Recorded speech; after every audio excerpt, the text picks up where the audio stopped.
Rolling out. Yes, we are rolling out, and this was such a funny film. I mean, how was it getting into these characters? Because honestly, it was my favorite part was watching you guys in character, in costume, in makeup. And what was that like? It was amazing. Initially, when we signed up for it, I don't think we processed the 3 hours. Process of getting the prosthetics. But over time, we got that time down about 2.5 hours. It became therapeutic and so fun once we really saw each other, in character. Amazing. Yeah, once that finished and you actually put on your jersey or whatever they had you outfitted in that day, and you were actually on set and you're looking at one another and everyone's walking in their old man walk. I think that's the joy of movie making kind of came to life. Absolutely. Yeah. I mean, Uncle Drew, it's really just a fun story, and it kind of just obviously pays homage to something that is so special to basketball, which is Rucker Park. So, I mean, seeing the street element come to life on the big screen, I mean, how exciting was that for you guys to see? Man, it was awesome. It was awesome, especially paying homage to the Rucker, with this film.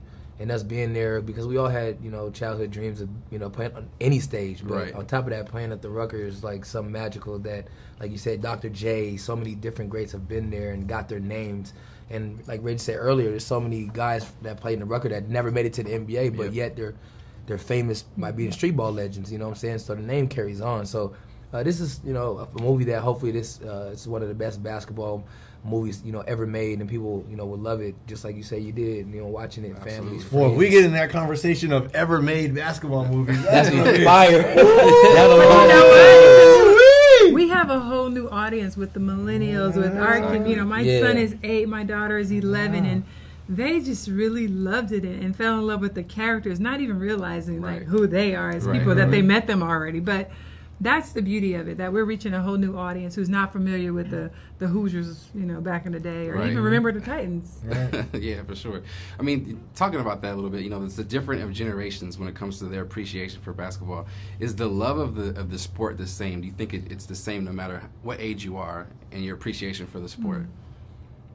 I mean, I think with the way technology is going now, it's giving the kids more of an opportunity to know what that love is. You know what I'm saying? Back in the day, like, when I was a kid, I loved it because of the, watching it on TV and seeing these guys play. Without it, I don't, like, how would we know who they are? And now it's so easy to get on your phone and look at whatever you want to look at, basketball-wise stats, and going back and watching YouTube old videos of different guys. I make my kids watch throwback guys that played before, so you guys to see where all these moves really came from. Right. You know what I'm saying? You got to know the game. You got to know who, It's not what it wasn't Curry's first. It wasn't Curry's and you know what I'm saying? The guys before then, you got to know, who the guys were back in the day beforehand.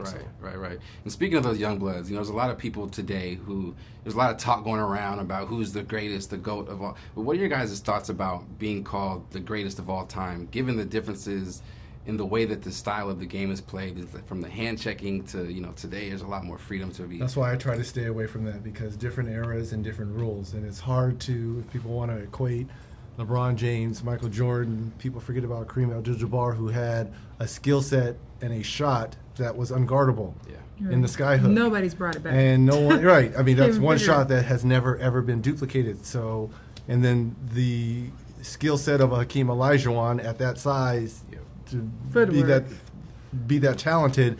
So I don't like comparing, because you can't. And today's generation, which is predicated a lot on that three-point line, where Steph Curry is a genius, versus 90s or 80s basketball, it's totally different. So you can't, I try to tell people to stay away from the GOAT. Appreciate LeBron now in this era while he's playing. Appreciate Kobe while he was playing, Mike, Kareem, Wilt, Shaq. You got to appreciate those guys while they're in the moment. Kevin Durant, appreciate it now. But don't try to compare him to George Gervin. It's different. Can't do that. Or Reggie Miller.